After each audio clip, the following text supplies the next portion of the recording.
بسم اللہ الرحمن الرحیم۔ ناظرین محترم، ایک محترم اسلامی بہن نے کمنٹ میں سوال کیا ہے کہ کیا خواتین 8 رکعت نماز تراویح پڑھ سکتی ہیں یا پھر عورت کے لیے بھی 20 رکعت نماز تراویح پڑھنا ضروری ہے۔ پھر انہوں نے یہ بھی پوچھا ہے کہ تراویح کا وقت کب ختم ہوتا ہے، کیونکہ میں گھر کے کام کاج کرتی رہتی ہوں اور چھوٹے بچے ہیں جن کی دیکھ بھال اور ان کو سلانے کے سبب اکثر میں لیٹ ہو جاتی ہوں، تو کیا میں رات 12 بجے کے بعد بھی تراویح کی نماز ادا کر سکتی ہوں؟ ہماری ایک اور معزز اسلامی بہن نے یہ سوال بھی پوچھا تھا کہ کیا میں بیٹھ کر تراویح کی نماز پڑھ سکتی ہوں، کیونکہ زیادہ دیر تک کھڑے ہو کر نماز پڑھنے کے سبب میرے گھٹنوں میں درد شروع ہو جاتا ہے، اس کے لیے زیادہ دیر تک کھڑی نہیں رہ سکتی، تو کیا میں بیٹھ کر تراویح کی نماز ادا کر سکتی ہوں؟ اور اگر میں بیٹھ کر تراویح کی نماز پڑھوں تو کیا میری نماز ہو جائے گی؟ پلیز رہنمائی کر دیں۔ ناظرین محترم، نہایت ہی اچھے سوالات ہیں، آئیے اسلامی تعلیمات کی روشنی میں ان کا جواب جاننے کی کوشش کرتے ہیں۔ جہاں تک 8 رکعت نماز تراویح پڑھنے کا سوال ہے، یعنی پہلے سوال میں پوچھا گیا کہ کیا عورتیں 8 رکعت نماز تراویح پڑھ سکتی ہیں یا پھر عورتوں کے لیے بھی 20 رکعت نماز تراویح پڑھنا ہی ضروری ہے۔ تو یاد رکھیں کہ نماز تراویح سنت موقدہ ہے، اور جس طرح مردوں کے لیے یہ نماز ادا کرنا سنت موقدہ ہے، بالکل اسی طرح خواتین کے لیے بھی اس نماز کا پڑھنا سنت موقدہ ہے۔ اور پھر مرد حضرات تو مساجد میں جا کر قاعدہ نماز تراویح با جماعت ادا کرتے ہیں، جبکہ معزز خواتین اپنے اپنے گھروں کے اندر ہی رہتے ہوئے تراویح کی نماز پڑھنے کا اہتمام کرتی ہیں، اور اس کا طریقہ یہ ہے کہ عشاء کی 4 فرض پڑھنے کے بعد 2 رکعت سنت اور 2 رکعت نفل ادا کرنے کے بعد 20 رکعت نمازی تراویح 2 رکعت کے حساب سے ادا کی جاتی ہے۔ تو جان لیجئے کہ مردوں اور عورتوں کے لیے کوئی الگ الگ حکم نہیں ہے کہ مرد تو 20 رکعت نماز تراویح پڑھیں، لیکن عورتیں 8 رکعت نماز تراویح ہی پڑھیں گی۔ نماز تراویح کی رکعتوں کے بارے میں امت کا اجماع 20 رکعت نماز تراویح پر ہی ہے۔ حضرت عمر، حضرت عثمان اور حضرت علی رضی اللہ تعالی عنہ کے زمانے میں تراویح کا 20 رکعت پڑھا جانا روایت میں آتا ہے۔ جب خلیفہ راشدین میں سے حضرت عمر، حضرت عثمان، حضرت علی رضی اللہ تعالی عنہ کے زمانے میں تراویح کی 20 رکعتیں پڑھی جاتی تھیں، تو اس کا واضح مطلب یہ ہے کہ تمام صحابہ تراویح 20 رکعت ہی پڑھا کرتے تھے، اور اس پر کسی نے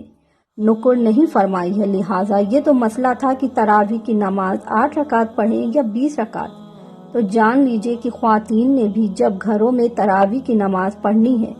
تو 20 رکعتیں ہی پڑھنی ہیں۔ ناظرین محترم، دوسرا سوال کی جانب چلتے ہیں کہ اس نماز یعنی کہ تراویح کی نماز کا وقت کب ختم ہوتا ہے۔ تو جان لیجئے کہ جب تک عشاء کی نماز کا وقت باقی رہتا ہے تو تب تک تراویح کی نماز کا وقت بھی باقی رہتا ہے۔ تو جان لیجئے کہ جب تک سحری کا وقت رہتا ہے تب تک عشاء کا اور تراویح کا وقت رہتا ہے، اور جب سحری کا وقت ختم ہو جائے اس وقت عشاء اور تراویح کا وقت بھی ختم ہو جاتا ہے اور فجر کا وقت شروع ہو جاتا ہے۔ لہٰذا سحری کا وقت ختم ہونے سے پہلے جب بھی خواتین کو ٹائم ملے اسی وقت تراویح کی نماز ادا کر سکتی ہیں، اور رات کے پہلے پہر میں اگر کسی وجہ سے آپ تراویح کی نماز نہیں پڑھ سکتی تو پھر سحری کا وقت ختم ہونے سے پہلے آپ تراویح کی نماز پڑھ سکتی ہیں۔ رات کے 12 بجے بھی تراویح ادا کر سکتے ہیں، اور 12 بجے کے بعد بھی نماز تراویح ادا کر سکتے ہیں۔ اب تیسرے سوال کی طرف چلتے ہیں کہ کیا بیٹھ کر تراویح کی نماز پڑھی جا سکتی ہے یا پھر کھڑے ہو کر ہی تراویح پڑھنا جائز ہے؟ اس مسئلے کے لیے آپ یہ بات یاد رکھیں کہ فرض نمازوں کے لیے قیام کرنا نماز کی شرائط میں شامل ہے، یعنی فجر کے 2 فرض، ظہر کے 4، عصر کے 4 فرض، مغرب کے 3 فرض اور عشاء کے 4 فرض۔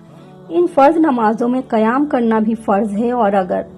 بلا عذر کوئی مرد یا خواتین فرض نماز کے اندر بیٹھ کر نماز پڑھتا ہے یا پڑھتی ہیں تو اس کی نماز نہیں ہوگی۔ اسی طرح واجب نمازوں میں بھی قیام کرنا فرض ہے۔ مثلاً وتر کی 3 رکعتیں اور عید الفطر اور عید الاضحیٰ کی نماز پڑھتے ہوئے بغیر شرعی عذر کے بیٹھ کر نماز ادا کرنے سے نماز نہیں ہوگی۔ یہاں یہ تفصیل اس لیے بیان کی جا رہی ہے کہ بعض خواتین ہر نماز کو بیٹھ کر پڑھنے کی عادی ہوتی ہیں، جبکہ بعض خواتین یوں کرتی ہیں کہ پہلی رکعت کھڑے ہو کر پڑھ لیتی ہیں، لیکن جیسے ہی پہلی رکعت کے سجدے کیے تو دوسری رکعت میں بیٹھ جاتی ہیں اور پھر باقی کی پوری نماز بیٹھ کر ادا کرتی ہیں۔ یعنی نماز کو شروع تو کھڑے ہو کر ہی کریں گی، لیکن جو ہی پہلی رکعت مکمل ہوتی ہے تو باقی کی پوری نماز بیٹھ کر ہی پڑھتی رہتی ہیں۔ ان کے خیال میں عورتوں کے لیے اسی طریقے سے ہی نماز پڑھنا ضروری ہے۔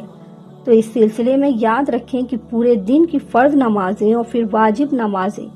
یعنی وتر اور عید کی نمازیں اور فجر کی 2 سنتیں جو فرض سے پہلے پڑھتے ہیں، یہ تمام نمازیں بغیر کسی شرعی عذر کے کھڑے ہو کر پڑھنا فرض ہے، یعنی ان کی ہر رکعت میں قیام کرنا فرض ہے، اور اگر بغیر کسی شرعی عذر کے اگر ان کو بیٹھ کر پڑھیں گی تو یہ نمازیں نہیں ہوں گی۔ لہٰذا اگر آپ نے کوئی فرض اور واجب نمازیں بلا عذر بیٹھ کر پڑھی ہیں تو انہیں قضا بھی کیجیے اور آئندہ سے احتیاط بھی کیجیے کہ ان فرض اور واجب نمازیں کو کھڑے ہو کر ہی ادا کرنا ہے۔ اب تراویح کی نماز کی بات کرتے ہیں، اور کیونکہ تراویح کی نماز سنت نماز ہے اور اس کو اگر آپ بیٹھ کر ادا کریں گی تو بھی نماز ہو جائے گی، لیکن یاد رکھیں کہ ثواب میں کمی ضرور ہوتی ہے۔ یعنی ایک شخص اگر کھڑے ہو کر نفل نماز ادا کر رہا ہے جبکہ دوسرا بیٹھ کر پڑھ رہا ہے، تو جو کھڑے ہو کر نفل نماز ادا کر رہا ہے اسے بیٹھ کر نفل نماز پڑھنے والے کی نسبت زیادہ اجر و ثواب حاصل ہوگا، جبکہ بعض علماء اس بات پر متفق ہیں کہ بیٹھ کر نفل نماز پڑھنے والے کو کھڑے ہو کر نفل نماز ادا کرنے والے سے نصف یعنی آدھا ثواب حاصل ہوتا ہے۔ لہذا زیادہ سے زیادہ حصول ثواب کے لیے کھڑے ہو کر ہی نماز تراویح کو ادا کیا جانا چاہیے۔ لیکن اگر کوئی مرد یا عورت بغیر کسی عذر کے بھی تراویح کی نماز بیٹھ کر پڑھتا ہے تو بیٹھ کر تراویح کی نماز پڑھنے سے بھی یہ نماز ادا ہو جاتی ہے، اور ایسا نہیں ہے کہ بیٹھ کر تراویح پڑھنے سے تراویح کی نماز نہیں ہوگی، بلکہ بیٹھ کر پڑھنے سے بھی تراویح کی نماز ہو جاتی ہے، بس اس کا اجر و ثواب آدھا رہ جاتا ہے۔ ناظرین محترم، رمضان المبارک کے حوالے سے ہی ایک اسلامی بھائی نے یہ سوال بھی کیا تھا کہ رمضان المبارک میں کون سا وظیفہ کیا جانا چاہیے یا کون سا ذکر سب سے زیادہ کرنا چاہیے؟ تو جان لیجئے کہ نبی کریم صلی اللہ علیہ وسلم نے 1400 سال پہلے ہی اس مسئلے میں ہماری رہنمائی فرما دی تھی، اور آپ نے فرمایا تھا کہ 4 ذکر کثرت سے کیا کرو،